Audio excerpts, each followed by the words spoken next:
তো আজকে এসছে একটা ভাই, ও নেবে হচ্ছে আজকে রানার। দেখো এই প্রথমে হচ্ছে কি জলটা আমি খালি করে নিচ্ছি, যেমন এখানে দেখো জলটা খালি করে নিচ্ছি এখানে।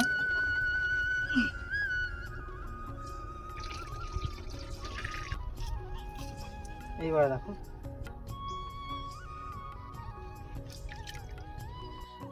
তো বন্ধুরা তোমরা দেখতে পাচ্ছ যে আমি আপাতত তুলে নিয়েছি, ঠিক আছে। এবার আমি কেটে নেবো, ক্যামেরাটা কাছে আন, আমি দেখাই কেমন করে কাটবো। দেখো এইখানে গ্রোটিভ আছে, এই একটা আছে, এই একটা আছে, এই একটা আছে গ্রোটিভ, এই একটা আছে, এখানে আছে। তাহলে আমি গাছটা কাটবো কোত্থেকে? গাছটা আমি কাটবো এইখান থেকে। না হলে এদিকে একটা আছে, এদিকে একটা আছে, এই দুটো আছে মোট, এদিকে না হলে গাছটা হবে না। তাই আমি এখান থেকে কেটে নিলাম, এখান থেকে আমি কেটে নিলাম। তোমাকে আমি ধুয়ে দেখো